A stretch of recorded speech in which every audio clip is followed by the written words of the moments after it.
What's up, guys? It seems as though um, there's this craving in a lot of Americans, especially, and I've noticed this, and I'll tell you a story about it in just a minute, for for chaos, right? For actual chaos, for things to kind of go off the hook. Um, and I, and I'll tell you why I think that is, and why I'm right. So this starts with a story, right? So it was just this past week Sunday, right? The eclipse was on Monday, the 8th, and we had some folks over, and they were hanging out, and the dad was there, and um, he has two kids, right? Job, the whole 9 yards, and things are secure, and he was saying, hey, the eclipse, blah blah blah, like, what do you think's gonna happen? I'm like, I don't think anything's gonna happen, like, nothing's gonna happen. He's like, oh, it's like, I hope things go off the hook tomorrow. Like, I hope they just fall apart, and like it's just me, and I got to fend for myself, and my family, and like find food, and like do all this stuff, and oh, we're gonna gas up the car, we're gonna get out of here, and like all this crazy, crazy, crazy stuff. And I was like, no, you don't. I was like, seems like a terrible idea. You don't actually want that. He's like, no, no, I do, I totally want that. So two things. So the first is I've read a lot of history, a lot of old books on war, biographies, yeah, numerous books on wars and battles and things that happened in modern times and ancient times. And chaos is actually that freaking bad. It's actually that bad. It's people starving. It's famine. It's people getting murdered. I mean, there's some stuff in the Bible that that's it'll turn your stomach. The stuff that happens when chaos actually comes to town, or when famine comes, or when a city is under siege. That happens in a lot of these books. Like, look what Alexander did to Tyre. I mean, that's no, Carthage. Was it Tyre or Carthage? I can't remember. I should have got this right before I started the video, so I apologize. But Alexander stormed, and that city was under serious siege for a very long time. And he built a ramp to get to it over water. That's insane. That's insane. He came and he got them. And they had the chance to surrender, and they didn't, so he pillaged the heck out of that place. Terrible. So anyway, I said to the guy, I was like, no, you don't. I was like, if you read history and all these things not working out and going off the hook is really, really, really bad. I was like, you're not gonna make it. I was like, probably none of us would make it, and that's the truth. We live in a very populated area. I mean, even being out here in you know, in uh in the Northwest Illinois, like it's a lot of people here. There's a lot of people going to be fending for a finite amount of resources. Imagine what would happen when your lights don't turn on, your refrigerator doesn't work, or you can't cook anything. Imagine what happens when you can't go to the grocery store. Imagine what happens when the faucet doesn't turn on for clean drinking water.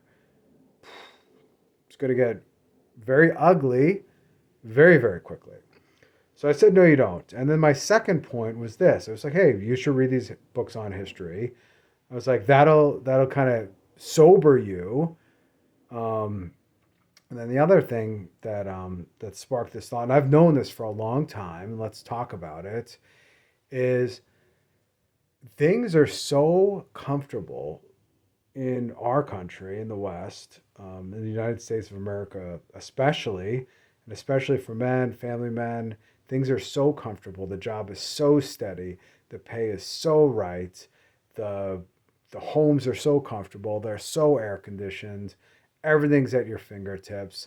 That the human male is is pining for something out of the ordinary, like pining to go on a mission, right?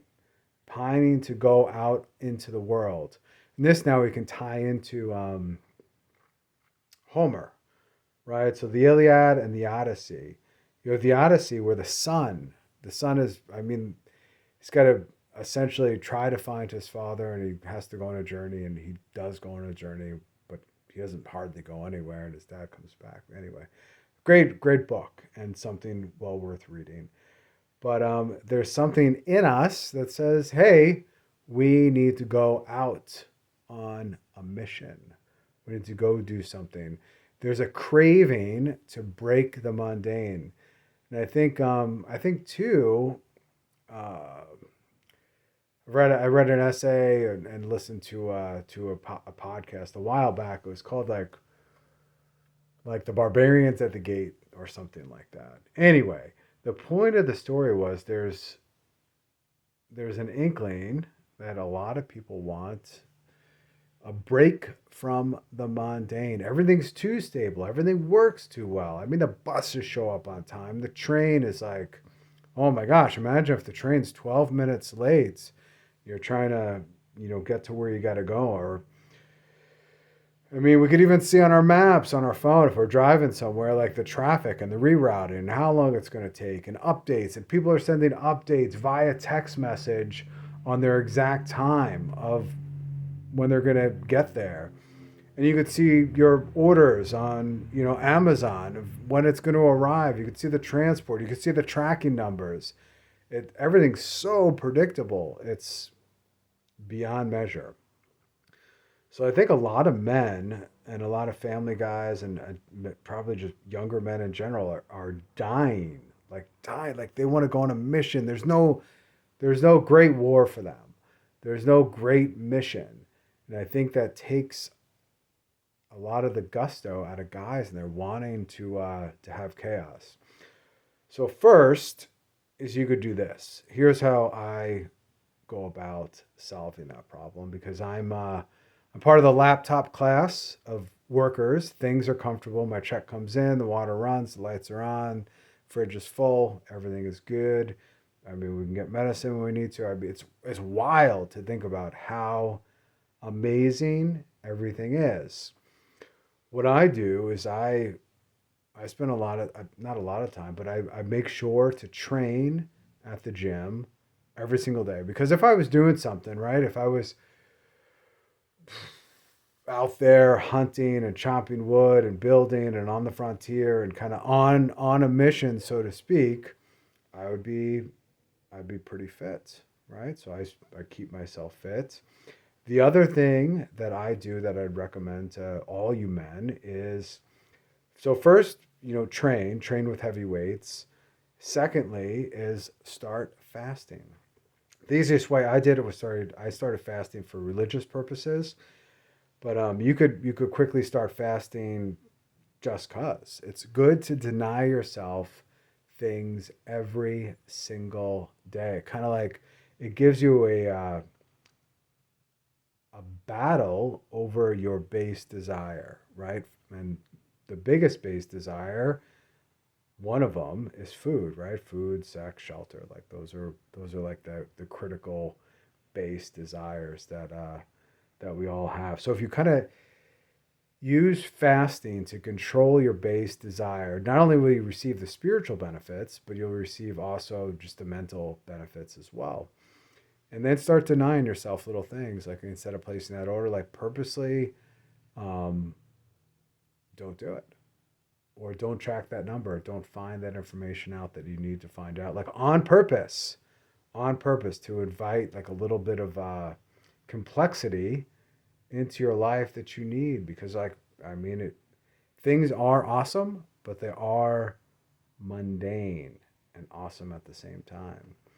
And guys like mission. The other thing I would say for you men that are looking for mission, I think you see a lot of this going around the web, about mission and guys, and they're paying for these crazy classes to get hosed down and hit and yelled at by pretend drill sergeants. Like, that's a good bunch of guys like craving to go do something big, and they're like, they'll pay for it any way that they possibly can. Because I heard these weekends are like, or these week-long trips that a handful of dudes sometimes do, are very, very, very expensive.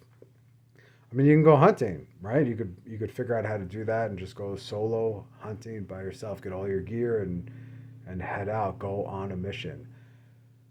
So the gym, reading, getting some history under your belt, and then fasting, and then for the spiritual sense, I strongly recommend religion. Not just any religion, like I strongly recommend traditional Catholicism, right? So, go to the old Latin Mass following kind of the old regiment of fasting and praying and following the commandments and confession, because then your whole life transforms very quickly into the spiritual battle. And that is a mission worth going on. The spiritual mission, the spiritual battle, the battle against temptation, the battle against vices, gluttony, avarice, whatever it is.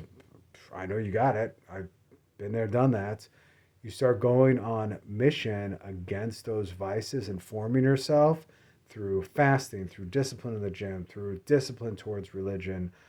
Um, all of a sudden, you have a very clear purpose.